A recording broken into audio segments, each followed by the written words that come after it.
विचारधारा काशीराम, इस तरीके की विचारधारा को बहुत आगे बढ़ाते हैं। तो सर को मैं इनवाइट करना चाहूँगा एक शायरी से कि तुम्हारी शख्सियत से ये सबक लेंगी नई नस्लें कि वही मंजिल पे पहुंचा है जो अपने पाँव चलता। Please welcome sir.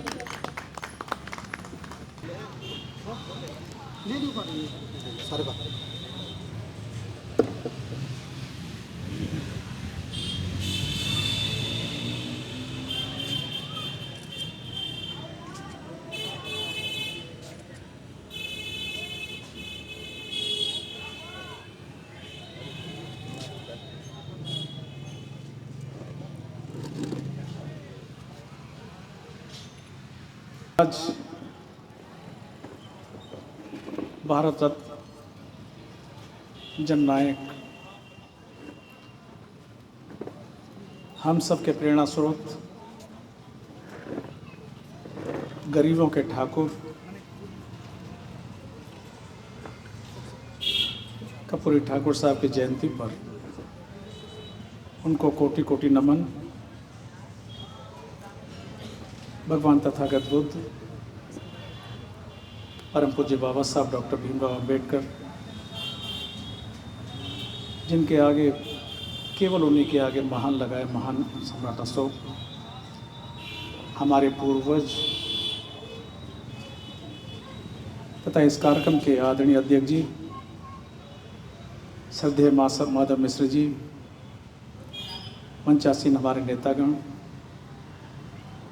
यहाँ उपस्थित बुजुर्गों, नौजवान साथियों, मातृशक्ति, हम सब के लिए आज का दिन बहुत महत्वपूर्ण दिन है। पूर्व वक्ताओं ने बहुत कुछ बताया। जननायक कर्पूरी ठाकुर जी के जीवन पर चर्चा की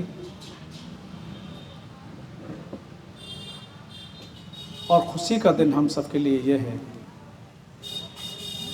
कि व्यक्ति खत्म हो जाता है, जीवन है, जो पैदा हुआ है उसे मृत्यु तक पहुंचना है,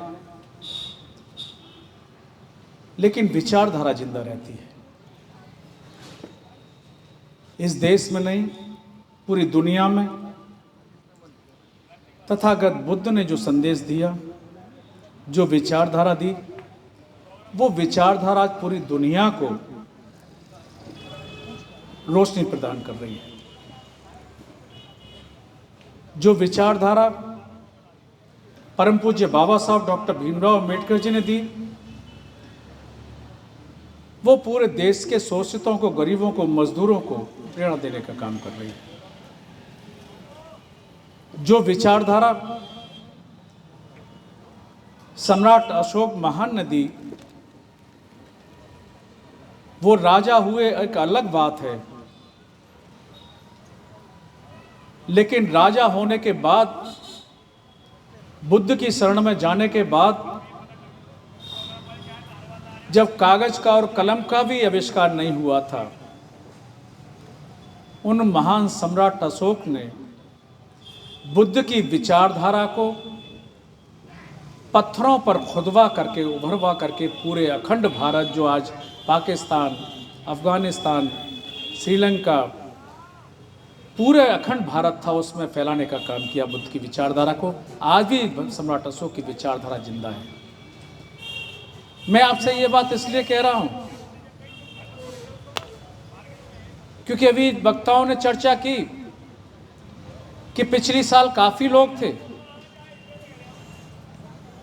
ये हमारा कार्यक्रम है, जननायक कर्पूरी ठाकुर की विचारधारा को जिंदा रखने का कार्यक्रम। मैं जातिगत संगठनों पे विश्वास नहीं करता, मेरी अपनी विचारधारा है।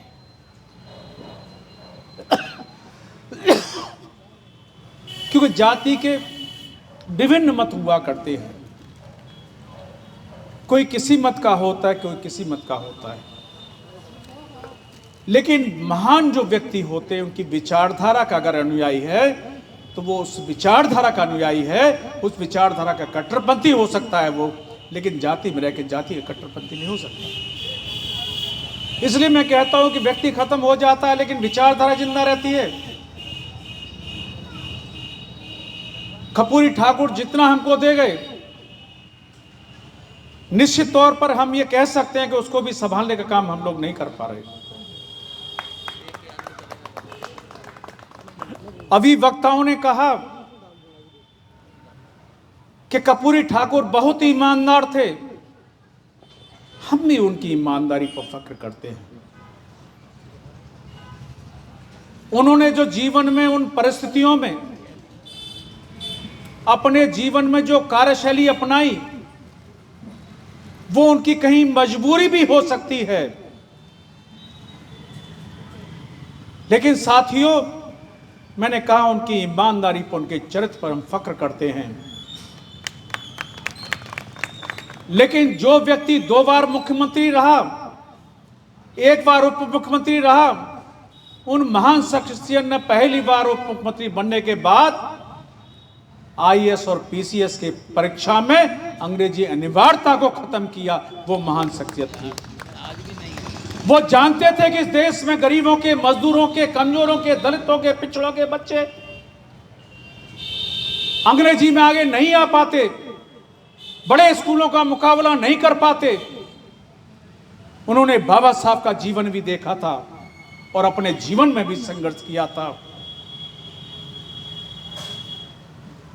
जब स्कूल में फीस जमा करने के लिए पैसे नहीं होते, वही ठाकुर जमींदार के पास जाते हैं और कहते हैं मुझे फीस नहीं हो रही हो, मेरा नाम कट जाएगा स्कूल से।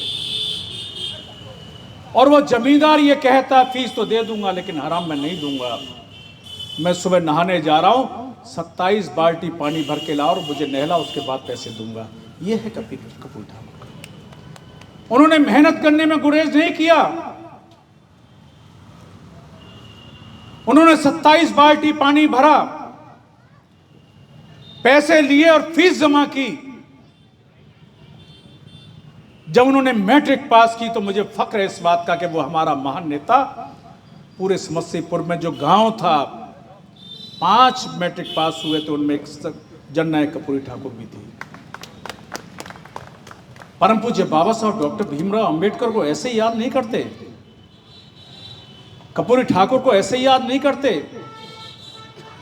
मैं आज याद करना चाहता हूं स्वर्गीय चंद्रशेखर आजाद जी को कि प्रधानमंत्री रहते हुए उन्होंने जननायक का खिताब दिया, और वो जननायक जो पहले ठाकुर का खिताब पा चुके थे, और वो भी गरीबों के ठाकुर कहलाए जाते थे, जातिगत और जन्म से ठाकुर नहीं कहलाए जाते थे। जननायक बहुत बड़ा खिताब है। मेरी अपनी नजरों में हो सकता है कुछ मेरे साथी मुझसे इत्तेफाक नहीं रखते हों। बाबा साहब अपने आप में जैसे बहुत बड़ा नाम है, जननायक बहुत बड़ा नाम है। माफ करना, भारत रत्न तमाम लोग हो सकते हैं, लेकिन इस देश का बाबा और इस देश का जननायक केवल कर्पूरी ठाकुर बाबा साहब डॉक्टर भीमराव। जब उनके पढ़ाने वाले गुरु ने, जो राजा गुरु हुआ करते थे, जातिगत बहुत बड़ा छूत थी, वो सवर्णों के बच्चों को पढ़ाने का काम किया करते थे। जब कर्पूरी ठाकुर ने कहा कि मेरी भी इच्छा है आपसे पढ़ने की, उन्होंने कहा कर्पूरी मैं जानता हूं तुम्हारी इच्छा पढ़ने की है, लेकिन मैं समाज के रीतियों से बंधा हुआ हूं, मेरे खिलाफ विद्रोह हो जाएगा।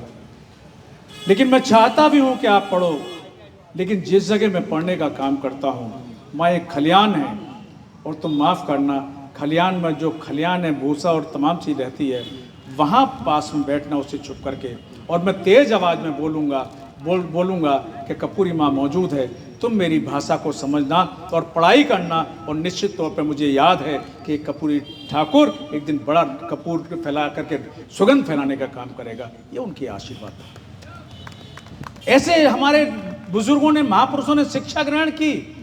बाबा साहब ने स्कूल के बाहर बैठ करके, जहाँ चप्पल जूते उतारे जाते थे, वहाँ बैठ के शिक्षा ग्रहण की। कर्पूरी ठाकुर ने एक खलियान में बैठ करके, एक भूसे के ढेर के पीछे छुप करके वहाँ शिक्षा प्राप्त की। और मैं इसलिए बताना चाहता हूं, मैंने कहा विचारधारा जिंदा रहती है, आदमी खत्म हो जाता है। विचारधारा को जिंदा रखना सीखो। मैंने अभी कहा, माफ करना, कि मैं जातिगत संगठनों का बहुत बड़ा हितैषी नहीं रहा, समर्थक नहीं रहा। उसके पीछे कुछ कारण मेरे निजी कारण हैं। इसलिए कहना चाहता हूं, भाई बाबूलाल जी बैठे, तमाम साथी बैठे हुए, प्रधानाचार्य जी बैठे हुए, जननायक कर्पूरी ठाकुर विचार मंच के रूप में एक संगठन बनाइए और 100 लोग, पहले 100 लोगों का टारगेट रखिए, फिर 200 लोगों को जैसा टारगेट रखिए और उनसे कोशिश कीजिए 50 रुपए महीने दे सकते हैं 50 रुपए महीने, 100 महीने दे सकते हैं 100 महीने इकट्ठा करने का काम कीजिए। किसी से कहीं जाने की जरूरत नहीं। इस देश में 2 ही वर्ग रहे, जो अभी बताया था माधव मिश्र ने, एक शोषित रहा, एक शोषक रहा है, और यह भी निश्चित है कि शोषक और शोषित मिलते नहीं हैं। हमारे नेता अभी प्रवीण सैनी जी गए थे, जा रहे थे, तो मैंने प्रेरणा वो कि कुछ हिस्सा की उन्हें रोकने की। नेता हैं, 2 चुनाव लड़े पार्लियामेंट के, लेकिन वो भी उसी समाज से आते हैं। ये सामाजिक संगठनों की बात करोगे, जाति की बात करोगे, संगठनों की बात करोगे, सैनी बुराव साख के जो तथागत बुद्ध की जन्म कब है, कहां है, कहां विचारधारा को जिंदा रखे हुए हैं। ये प्रजापति समाज, ये पाल समाज, ये नाई समाज, ये जाटव समाज, अरे ये हमारा पेशा हो सकता है। चमार जाति का जूता बनाना पेशा हो सकता है। सैनी मुराद साग का खेती करना पेशा हो सकता है। पाल समाज का भेड़ बकरी चुनाना, खेती करना पेशा हो सकता है, लेकिन जाति हो नहीं सकती। मैंने इसलिए कहा कि शोषित और शोषक कभी एकजुट नहीं होते। मैं तो मानता हूं, माफ कर देना कविवर, पूजा पाठ पेशा है, ब्राह्मण जाति हो सकती है, वहां से हमारी अर्निंग भी होती है, भले हमारे आध्यात्मिक एक वो है कर्तव्य है। जैसे जातिगत उस समय की विचारधारा हो सकती है, परिस्थिति हो सकती है। इसलिए मैंने कहा जननायक कर्पूरी ठाकुर विचार मंच बनाइए, 100 लोग जोड़िए, 200 लोग जोड़िए, प्रति माह करिए, अपने आप श्रद्धा होगी। कम से कम आज का दिन, परम पूज्य बाबा साहब जाटव नहीं थे, चमार नहीं थे, लेकिन उत्तर प्रदेश के लोगों ने, दलित समाज में जाटव समाज ने उनकी विचारधारा को अडॉप्ट किया, और उसी विचारधारा का रूप है दोस्तों कि 4 मुख्यमंत्री मायावती जी को बनाने का काम उस विचारधारा ने किया। उस विचारधारा को निकाल दो डॉक्टर अम्बेडकर को, तो अकेली खड़ी रह जाएंगी, जैसे आज है अकेला प्रतिनिधि है। अभी हमारे पूर्व वक्ता कह रहे थे, इतिहास बता रहे थे, टिकट की बात कर रहे थे। मैं तो ये कहूंगा, मत भरोसे रहो नेताओं के। ये एमएलए एमपी आपका भला नहीं कर सकते, इस देश का नेता आपका भला नहीं कर सकता। अगर आपको दे रहा है तो उसके पीछे कुछ लालच है। आज जिस अंग्रेजी को हटाने का काम जननायक ने किया, उसका फायदा तमाम लोगों ने लिया। आईएएस और आईपीएस और पीसीएस बने बैठे हैं। अगर अंग्रेजी न हटाई होती तो आईएएस और पीसीएस न बने होते। लेकिन आज उन लोगों को हमारे बीच आने में शर्म आती है, अपना कहने में शर्म आती है। 5 साल का नेता होता है और आईएएस आईपीएस 60-62 साल का होता है। अरे 60-62 साल में विश्वास रखो, बाबा साहब पढ़े लिखे ना होते, जननायक अगर योग्य ना होते, तो कौन आपको बनाने बैठ रहा है? संविधान सभा का अध्यक्ष बनाने बैठ रहा है कोई टैक्टिक कमेटी का, कोई मुख्यमंत्री बनाने बैठा है? हम ईमानदार हैं, हमारा फख्र है। उस वक्त की परिस्थिति थी कि मुख्यमंत्री बनने के बाद जननायक के बहनों ही आए उनके पास कि हो सकता है मुख्यमंत्री बन गए, मुझे कोई नौकरी दे देंगे। लेकिन जब वो आए, उन्होंने कहा कहीं मेरे ऊपर आरोप न लग जाए कि हमारे तो डगमगाते कदम भी लुढ़कते पुढ़कते दिखाई देते हैं। लोग बहुत कुछ कर जाते हैं लेकिन नामो निशान नहीं होता। जननायक ने उस वक्त की परिस्थिति को आकलन किया, उन्होंने बिठाला कि मैं नौकरी देने की पोजीशन में नहीं हूँ, लेकिन हमारा जो पैसा है उतना करो, ये पैसा के सामान ले जाओ, कहीं दुकान खोलो, उसके बाद बात करना। ये परिस्थिति हो सकती है, और इसलिए कह रहा हूं कि परिस्थिति बस उनके जननायक के फैसले हो सकते हैं। जिस जननायक के भरोसे उत्तर प्रदेश में और बिहार में लोग राज कर रहे हैं, उनके परिवार के 4-4, 5-5 एमएलए एमपी और तमाम लोग हैं। नीतीश उन्हीं जननायक की देन है, लालू उन्हीं जननायक की देन है, माननीय मुलायम सिंह यादव जी का परिवार भी उन्हीं जननायक की देन है, शरद यादव उन्हीं जननायक की देन है। लोहिया जी ने कहा था जब पहली बार पार्टी बनाई उन्होंने सोशलिस्ट पार्टी, तो लोहिया जी ने कहा था अगर मुझे 5 कपूरी जैसे ठाकुर मिल जाए तो पूरी देश की काया पलट कर दूंगा। लोहिया जी को लोहिया जी बनाने वाले, संघर्ष को करने वाले भी कपूरी ठाकुर इनके साथ थे। इसलिए आपको बताना चाहता हूं, आज जननायक के परिवार में से एमपी एमएलए नहीं हैं। भारत रत्न देना सरकार की मजबूरी हो सकती है, लेकिन जननायक बहुत बड़ा खिताब है, वो हमारे आदर्श हैं, हमारे प्रेरणा स्रोत हैं। इसलिए साथियों, जननायक का विश्वास था अंग्रेजी हटाने में कि मेरे अपने समाज के लोग पढ़ेंगे लिखेंगे, आईएएस आईपीएस बनेंगे, उनका सपना था। अपने गरेबान में झांक कर देखना, हमने अपना वो सपना पूरा किया। क्या हम अपने बच्चों को पढ़ाने का काम कर रहे हैं?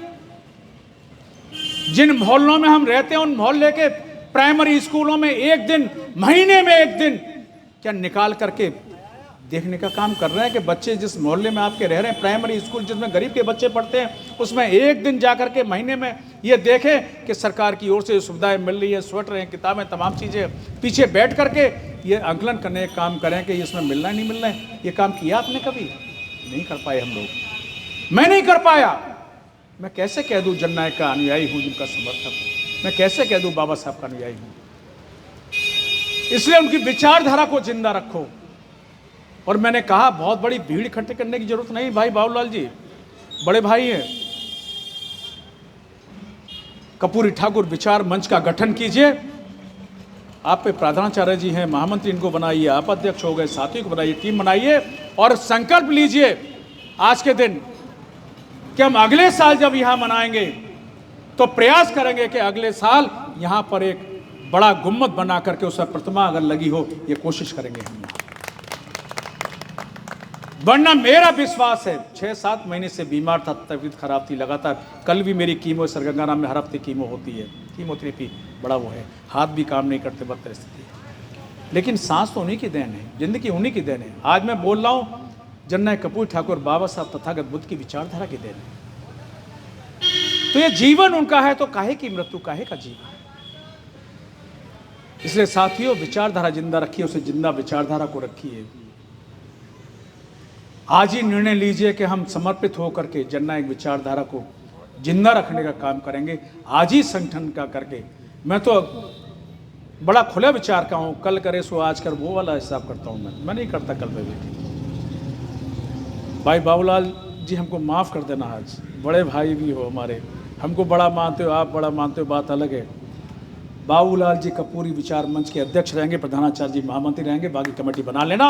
और आज निर्णय लेते हैं, जिस दिन यहाँ पे क्या वो लगाओगे, प्रतिमा लगाओगे, 11,000 रुपये मैं दूंगा, और जो वहाँ से चले गए नेताजी, उनसे भी 11,000 दिलवाने काम करेंगे, शुरुआत करने का करेंगे। हम भीख नहीं मांगेंगे। हमने कहा 50 रुपये, 100 रुपये महीने जो स्वेच्छा देना चाहते हैं, 100 लोग जोड़ लीजिए भाई, एक रजिस्टर बना लेना। आज अपने आप मुझे जैसा साथी कहे कि मैं आपके साथ रह करके काम करूंगा, इस विचारधारा को बढ़ाने का काम करूंगा, करेंगे। हो सकता है कि हम अगले बार 26 में यहाँ करें, वरना 27 में तो जहाँ मैं और आप चाय पी आएंगे, मैं भव्य सोने की लगवाने का काम कर लेंगे। कोई 27 में चुनाव है, काहे के कुछ संकल्प बड़ा होता है। अरे माधव मिश्र जी जानते हो तो परंपरा के हैं, 5 पांडवों ने संकल्प ले लिया और दुनिया फतेह कर ली। आज भी इतिहास नाम है, तो हम लोग तो बहुत बड़ी संख्या में। लेकिन फिर कहूँगा कि बाबा साहब जाटव नहीं थे, चमार नहीं थे, विचारधारा एडॉप्ट की। जाति से बड़ा विचारधारा को जिंदा रखो। आज भी किसी की औकात नहीं है, माफ़ कर देना, आज मुझे सोच के मैं आया था, किसी की औकात नहीं कि बाबू जगजीवन विचार पर कब्जा कर ले, किसी की औकात नहीं कि अंबेडकर पार्क माल गोदाम पर कब्जा कर ले, किसी की औकात नहीं कि 100 गज जमीन पर किसी की कब्जा कर ले। नहीं खोलना चाहता, आपने बहुत कुछ खोया है। समाज के नाम पर जमीन भी थी, धर्मशाला के नाम पर बहुत कुछ, कोई लड़ाई लड़ने का काम तमाम साथियों ने किया, गोले जी ने और तमाम लोगों ने किया। लेकिन खोता वही है जिसमें हिम्मत और साहस नहीं होती, विचारधारा नहीं होती। आप अगर बाबा साहब की तरह उस जाटव समाज को विचारधारा जैसे अडॉप्ट की जाटव समाज ने, जननायक की विचारधारा को अडॉप्ट कर लीजिए, रत्ती भर जगह तो सुई बराबर नहीं खो पाओगे। मैंने पार्क में इसलिए कहा कि यह बड़ा गुम्बद बना करके यहाँ पे मूर्ति लगाने का काम हम और बाबूलाल जी और तमाम साथी करेंगे। ये मैंने संकल्प लेने की बात कही आज, और विचारधारा को यहीं से जिंदा रखेंगे। लेकिन अपने प्रेरणा स्रोत, अपने महापुरुषों का जन्मदिन त्योहार की तरह मनाना सीखो। वो त्योहार अपने लिए तो है, अपने परिवार के लिए तो है ही, हमारे बच्चे जाने, आने वाली पीढ़ी जाने, इसके लिए तो है ही। लेकिन माफ करना, आज की दुनिया में खौफ बहुत जरूरी है। खौफ से अनुशासन बनता है। बाकी समाज को दिखाना भी जरूरी है कि हम एकजुट हैं, और संगठन में ताकत होती है, शिक्षा में ताकत होती है, संघर्ष में ताकत होती है। इसलिए आज तमाम साथियों माफ़ कर देना मुझे, मैं ये सोच के भी आया था, और क्योंकि हो सकता है कि कुछ साथी मेरी विचारधारा से सहमत ना हो, माफ़ कर देना, और ना भी होंगे तो मेरा क्या बिगाड़ लोगे। मैं तो संघर्षशील रहूँगा ही। मैंने कहा, कभी मैंने जब से मनाना शुरू हुआ मैंने नहीं छोड़ा। अगर बिस्तर पे भी ना उठने की पोजीशन में होता तो भी यहाँ तक आकर के आता। लेकिन मैंने कहा, जीवन मरण तो आता है, बुद्ध जिंदा नहीं रहे, बाबा साहब नहीं रहे, जननायक नहीं रहे, लेकिन उसकी विचारधारा को जिंदा रखना सीखो। हमने कहा ना कि उतने ईमानदार बनो, परिस्थिति हो सकती है। कोई जरूरी नहीं कि कपूरी ठाकुर ने आज छोटा झोंपड़ा भी ना छोड़ा हो, अपने बच्चे को किसी बड़े मुकाम पर, एमएलए एमपी के मुकाम पर पहुंचाने के लायक ना हो। लेकिन धिक्कार देना चाहता हूं उन तमाम उनकी औलादों को जो जननायक के नाम पर नेतागिरी कर रहे हैं, चाहे शरद यादव हों, नीतीश हों, लालू हों, चाहे मुलायम सिंह जी का परिवार हो। अगर आपने उस परिवार को बढ़ाने का काम नहीं किया तो आपका गुनाह हो सकता है। आप महल में रह सकते हो, आप बड़े एमएलए एमपी हो सकते हो, तो हमारे समाज के लोग भी एमएलए एमपी हो सकते हैं, बड़े महल में रहने का काम करेंगे। हम ईमानदार हैं, चरित्रवान हैं। लेकिन माफ़ करना, बाबा साहब के सामने परिस्थिति थी, जननायक के सामने परिस्थिति थी। आज का तो बड़ा दौर ऐसा है कि उस समय जरूरी है कि बोलना भी, खौफ भी, ईमानदार भी, चरित्रवान भी, सब रहना जरूरी है। हाँ, अपने चेहरे पे कालिख नहीं लगने देंगे, अपने निगाहों की खुददारी में कमी नहीं आने देंगे, चेहरे की सुर्खी को कम होने नहीं देंगे, क्योंकि जननायक और बाबा साहब और बुद्ध के अनुयायी हैं, हम सम्राट अशोक के अनुयायी हैं। लेकिन संघर्ष के बदौलत हम भीख नहीं मांगेंगे, हम छीनना सीखेंगे। इसी के साथ बहुत बहुत धन्यवाद। जय हिंद, जय भारत।